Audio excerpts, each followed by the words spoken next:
Hey, everybody. Welcome back to the End in Mind podcast. I'm your host, Caitlin, and we are welcoming Philip back for our part 2 of our series on Lightspeed investing. Thanks so much for being here, Philip. Of course. How you doing, Caitlin? I know I'm Thanksgiving was just wrapped up this past weekend, so I hope Yes, you had a good time there. exactly. Thank you so much. I hope you did too. It's always so nice to hmm spend time with family, step away from the business, for a few days and reground, right? hmm Refocus. That's right. Yay, awesome. Well, I'm super excited for you to explain to our listeners a little bit more about the hedge fund space because it Sure. really can feel so taboo and big, to a lot of people that don't know about this space. Yeah. Well, first and foremost, I think this is a really important conversation because colleges and your typical career fairs are not going to cover this information, especially in detail, right? So, from a very high level overview, just in the fund space in general, you've got four different verticals, right? You've got your venture capital, you've got your real estate syndication, you've got private equity, and then, of course, you have hedge funds, right? And mainly the out of these four categories, the main one that we fall under is the hedge funds. We're not technically a hedge fund like Citadel because we're more so a trading fund at this stage in our current development, right? But that is the main category that we are under, right? And so the difference I would say between what we do and those other three, real estate is pretty self-explanatory, right? But it's a syndication. So it's a syndicate where you have multiple people partnering up in your traditional GP LP structures, and they find properties that they think are good to invest in as investors, mainly multifamily. They could range in different assets as well, like land or physical oil, whatever it may be, or medical offices. But it's real estate in a syndicated manner, right, amongst multiple partners. Then, of course, you have venture capital and private equity. Sometimes they're tied hand in hand because you have people that are looking to raise money. So how they grow their business is they have to build up value in the enterprise, so then they can go out and seek investors with a proper valuation on their company and get seeds of funding, right? And as they get the funding, then they grow it, then they can be eligible for another round, right? If they do what they're supposed to, and that's kind of the gist of venture capital and private equity. And also, they mainly invest in companies, right? Especially with private equity and venture capital, they like to invest in startups. So it's very company and people oriented, right? In terms of the hedge fund space, it's mainly the markets. There's different strategies, right? People do a blend. I think like Citadel, for example, especially the really big players in our space, they like to blend stocks, equities with stock options alongside futures, right? We are a firm that mainly focuses on futures, commodities, and stock options. So, for us, that's kind of where we hang our hats on. We're certainly not managing billions of dollars yet. So, obviously, when you are up to that level, that's where the stocks and equities, the swing trades, the long term plays um, will make more sense, right? Because in certain levels of growth, futures and commodities is really critical for being a catalyst, right? But once you get to a certain level, it's a bit harder to grow that capital at such high rates of growth, right? So, from a very, very high level overview for the audience listening in, you have these four big categories under the fund space, and we are mainly within that hedge fund space, more so a trading fund, where we at Lightspeed Investing are a make money firm. And what that means is we either make money for people through our money management divisions, or we teach people how to make money specifically through showcasing them not only through theory, but doing it live and actually demonstrating our skill sets in front of a real audience in real time. Yeah, it's so interesting. Like, this is so, like I said at the start, big, right? For people to grasp. Like, there's all of these Mm-hmm. funds, and then, we have crypto kind of like hanging out over here, and Mm-hmm. there's all these buzzwords online. And of course, people always say, right, with hedge funds or learning investing, I actually saw this in one of your emails from a client, and she wrote, you have to have the right mentor in order to understand how to profit off of Yeah, these markets, right? it's so Like, true. yeah, I And I mean, think, you also had that personal experience too when you entered into a new world that you had to fend for yourself, and you had to go get some advice, and that turned out to be a very close financial advisor who helped you maximize that inheritance from your dad, right? So yeah, a mentor is everything. yeah. And I find that that's what you all are able to provide in this space that can be so confusing and feel like very out of reach for clients. I know a lot of our listeners are probably wondering what would differentiate them, right, from like having the done for you where you are all investing. I'm assuming it's a lot of capital, right, to bring to the Yeah, table yeah. versus When we what manage, you that's a great question because when we manage money, it is a million and up, have. right? Yeah. And of course, not everyone has that kind of capital, and that's why we take pride in doing what we do to differentiate ourselves, to really pour ourselves into our students through our educational division, because we strongly believe that regardless if anyone does anything with these markets, they should at least know about it. And unlike fellow fund managers who are just super obsessed about growing their AUM and fund numbers, we're more so passionate about democratizing access because we were people who thought that medicine was the end all be all. I mean, it was always doctors, lawyers, and engineers. Doctors, lawyers, and engineers. And truth be told, if I knew from an early age that this is a career that was possible, this is something that I probably would have dove right in, right? I mean, you, when I researched all of my top opportunities, it was just all the different types of specialties for doctors, CEO, maybe a financial advisor. I mean, it still probably is the same, right? Like petroleum engineer under U.S. News and World Reports. So and I didn't want to do accounting. I was supposed to take over my dad's accounting firm, right, in Hong Kong, but I'm a city boy that loves the suburbs, and I didn't want to wake up and do people's taxes. So I think this game, because it's a high income skill set, right, as opposed to making money for wealthy people who will just give us a little applause. When you teach someone a high income skill set that can not only become their supplemental income but full-time income and a full-blown career, depending on how much they keep at it, how committed they are to it, that is really why we continue to do what we do. Because when we are able to transfer these skill sets in a powerful and profound way, right? People have been able to leave their jobs. People have been able to foster a brand new career out of it. They even joined the team, right? I mean, I started as a client.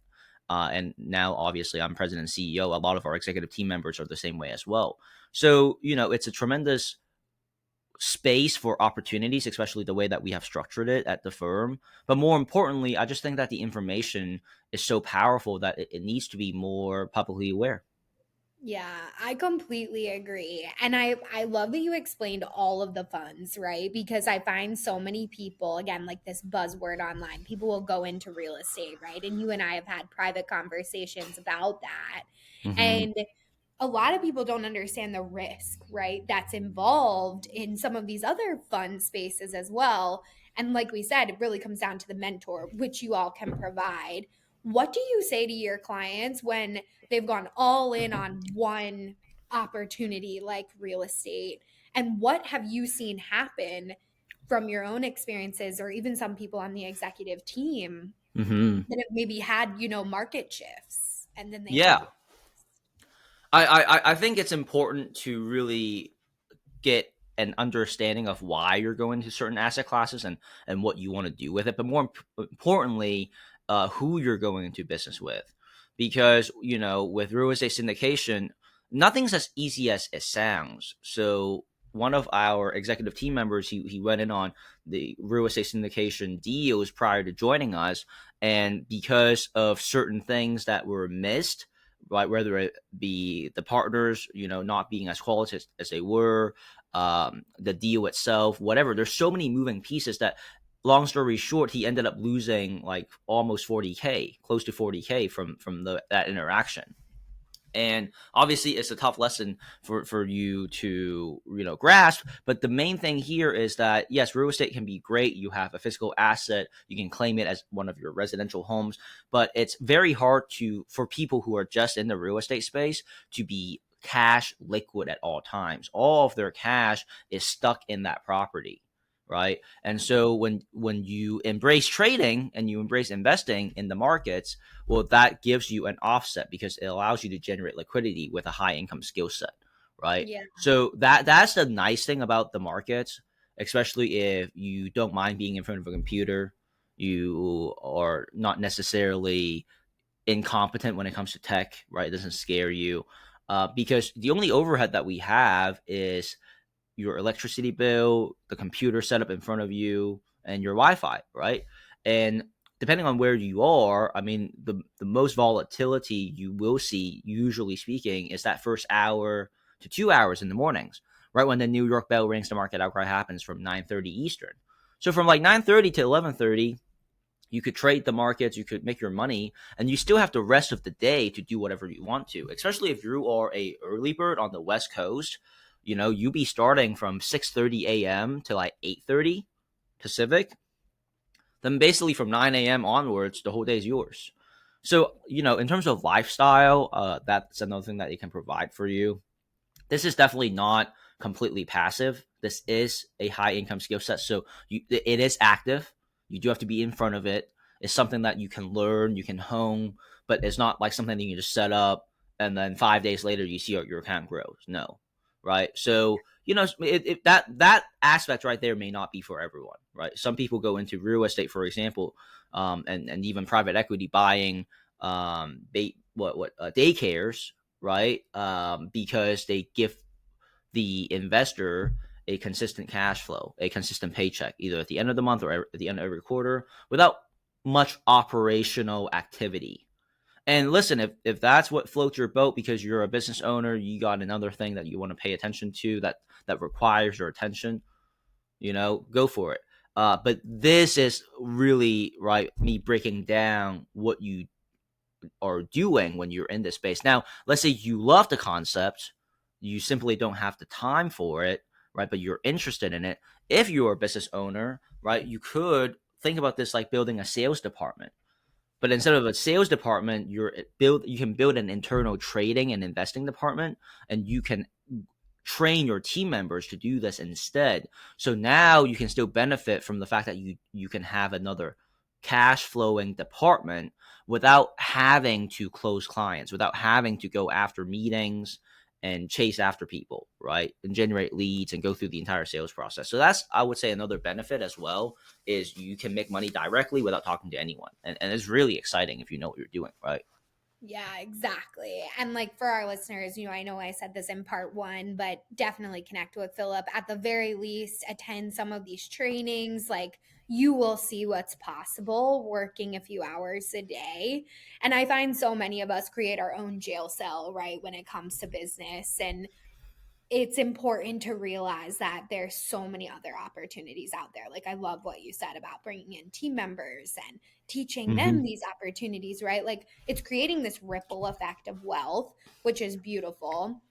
Another thing I just wanted to briefly explain for the listeners who may not be as savvy with some of the language.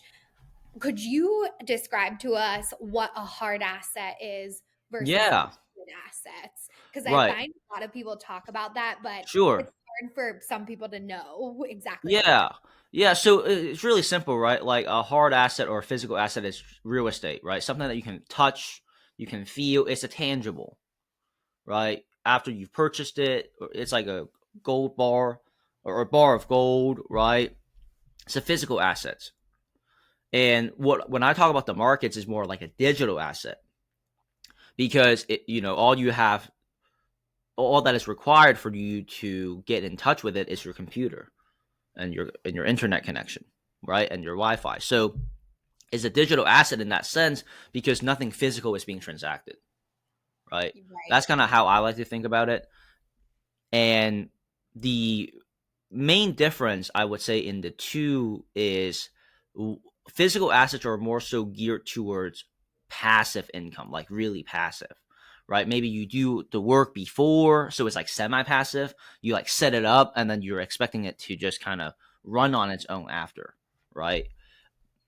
With the digital assets that I'm talking about, you can create liquidity from the markets, but the best way to do so, even though there are different categories like swing trade, right? Longer time frame trades. That's how Warren Buffett made his money, right? In stocks and equities. More of these so what we do is short-term investing, high frequency trading, right? In futures and commodities specifically. But you can adjust your time frame, so you can have overnight trades, you can have your swing trades, you can have monthly trades, and also annual trades, right?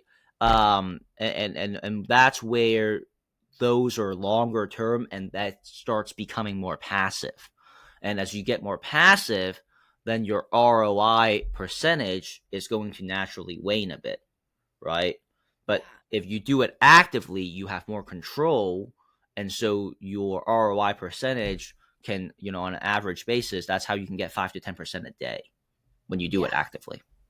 Right. Then thank you so much for describing Mm-hmm. that, because I think that that's such a clear distinction. The last thing I want to ask you before our final question is, Sure. what do you think when it comes to understanding the markets? Like, I know you've said on our previous interview, the people that have the best outcome are the people that love to do this, right? Like, I'm Yes. definitely one of those people. I Mm-hmm. find all of us have intuition when it comes to business, and we can start to see, right? Like, how the consumer's changing, or even being in business, you have a really good pulse on the market most of the time. Yeah. What would you say when it comes to the concepts of the market, like a new person that's maybe just learning this needs to know, like when I, it I think that's a great question. So mainly what we do is technical analysis. This is not stocks and equity, so this is not fundamental analysis. Fundamental analysis is why Warren Buffett reads 8 hours a day, and he enjoys it too, right? That's why he's successful. But fundamental analysis requires that you have your due diligence and background information on the not just the stock itself, but the company, the trajectory of the CEO, quarterly earnings, basically where the company is going, and who it is spearheading the trajectory, right? And if you think it's a good bet to invest in that company, then that's where you buy the stocks. You buy the shares of the stock. Um, and quite a bit of research and speculation and due diligence have to go into that before you make an educated decision. With what we do, it is more so technical analysis, right? So for those listening, even if you're brand new and who knows, you're not sure if you will develop a passion for it or not, the skill sets that allow you to thrive here, right, is pattern recognition, is scientific mind, right? Because there is science and logic to it. I say this all the time, right? Very similar to diagnosing X-rays, CT scans, and MRI scans. The main difference here is if you can diagnose these charts the right way, these markets can become your own personal ATM machine. And the better you get at this diagnosing skill set, then that ATM machine can grow to become your own bank account. Just to give you some perspective, our mentor was John Arnold, where he's a fellow Vanderbilt alum who took 1.5 million to 1.5 billion in 2.5 years, trading the commodity natural gas the right way. And because of this accomplishment and this feat, he was coined the youngest self-made billionaire in the US at age 33 back in '07. And if you see his rate of growth, 1.5 million to 1.5 billion, I mean, that's active trading, right? He's got to be in front of the screens there. He has to interact with it. But he has this ability, uncanny ability, to recognize patterns, recognize support resistance, and make really high stake decisions right then and there as it's happening. So if you're someone that can also operate under pressure, you're a bit of a risk taker. This is definitely the game for you. And also, if you're a lifelong learner, where you're really curious about how things work. You're always looking to develop yourself. That you be investing not only in a skill set, but you also be investing in yourself, because no one can ever take this knowledge away from you, right? So I think that's the main difference. If I'm going to bluntly put it, this is going to be for people who are more hard workers than not. Yeah. It's not geared for the people that is just looking for setting up systems and processes, and then you make a buck passively every day from it. Right, right. It's This a is different. definitely not that. Yeah, Yeah, yeah, I appreciate that. And yeah. I will also add that our mentor has mentioned a few times that women are very good at this strategic side of investing because we tend to get Yes, not as emotional, right? that's right. On while it's all going down. It's funny. I feel like we as women are also like, oh, well, I just put in $1, but it's like actually $100. So the stake also may feel a little bit less. I say that with a lot of love. Like when I've learned the trading platforms, it's very easy to assume that you're Hmm. only putting in $1, but you are actually putting in a lot more than that. So for the You guys listeners, are overall though more cautious, right? yeah, If you go back to the caveman days, you're going to be very cautious about where to shelter your kids and protect your family. I think that kind of comes into play as well, because what happens is, from research, men tend to be a bit more pig-headed. So if we take a loss immediately on the next trade, not only do we want to recoup that loss, but we also want to be in profit, right? So we want to sometimes take off more than what we can bite at the time, right? But with the ladies, because you tend to be a bit more conservative and cautious, from an emotional and psychology standpoint, that's why you tend to be better traders. it's cool. I know a lot of our listeners are women, so I wanted to give them a shout out. And I'm so sorry. I have one other question for you before our final question.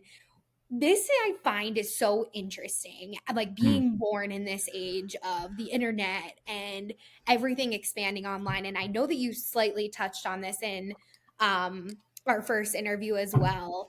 yeah. I would love for you to share with the audience like what a cutting edge opportunity this is. Because if I think back, right, if you think back to like Wolf of Wall Street, they didn't have right computers or laptops where they could watch the market. Like you physically had to call in to put in Yes, you're whatever. so sharp on and in catching that. Yeah, I mean, especially when I myself was learning the history of how it all developed. I mean, even in the mid 2000s, people were still physically trading on the trading floors, right? Calling out prices, doing their trades there. But everything is done electronically now, especially after the pandemic. Wow. So what's nice is you don't have see, and that's why I'm so passionate in democratizing access to this space. Because generally speaking, before it was you either got to know someone through connections, or you have been heavily immersed in the financial districts of the world, right? I mean, it's like a very tight knit circle. Because if you're not up by the New York Stock Exchange, the Chicago Mercantile Exchange, the SIBO, right, Chicago Board of or the Options Exchange, you just wouldn't be privy to this information. So the fact that you're online, you could be in Hawaii, you could be the furthest thing away from those financial districts, right? You can be in Texas, you can be in California, but you can still take advantage of the markets. And all of that is because we're now conducting trades through an ECM, electronic computer systems, electronic computer machines, as opposed to back then. Yeah, it was like 30 minutes round trip. Like you would place your trade, and it would take like 30 minutes, and then the operator would finally take it. So like by the time it's all said and done, when it was really early and developing, that it was like an hour just to get Wow. one trade down, and then like 30 minutes to put it down, 30 minutes for the operator to come back to tell you, hey, you're good, you Yeah. know? Yeah. Like, and now you can do multiple trades in multiple markets just by clicking one button. I mean, it's way more efficient and way more lucrative. And also it's way more lucrative because the asymmetric risk to reward setup. Because now, right, you don't have to commute anywhere. You're able to Right. work from home. Again, like I said, the overhead that you have is just your internet, your computer setup, your electricity bills. So you can imagine, how much more you have to gain, right? Now, obviously, the downside is you don't get that adrenaline rush. You don't get that rah from being in person, from basically being in like the financial district football field where your people are bumping into each other, screaming into each other's ears, like you see on those scenes, which is kind of what makes the trading floors the trading floors. But hey, the game's now really open to everyone. It's so cool. It's so exciting. And like honestly, as a highly sensitive, which a lot of our listeners are, we would rather just take the money than have the screaming people, you know? So Yeah, that I benefit would imagine so. yeah, exactly. Well, thank you so much, Philip. I do feel like you've touched on this, but would you mind just leaving us with how this has made Lightspeed different, right, from other people that may be educating on this space and what Thank you. makes Yeah, thanks for asking and having me clarify that again. So there's multiple things that we take pride on where we separate ourselves. Number one is we are a group of medical professionals who are now investment professionals. So not only is about 70% of our methodologies from John Arnold, but the other 30 is us coming from the medical field, adding additional prudence, professionalism, and ethics on top of Arnold's methodologies to make it even more sound and more transferable, because inherently this is a really difficult arena to be in. I mean, same thing with entrepreneurship, right? Like 95% of retail traders lose money for a reason. It's because they don't know what they're doing. They don't have the proper education, and the markets usually win. It's like the house in Vegas, right? The house usually wins unless you have some secret sauce. So that's number one, right? The medical field aspect and being trained by John Arnold.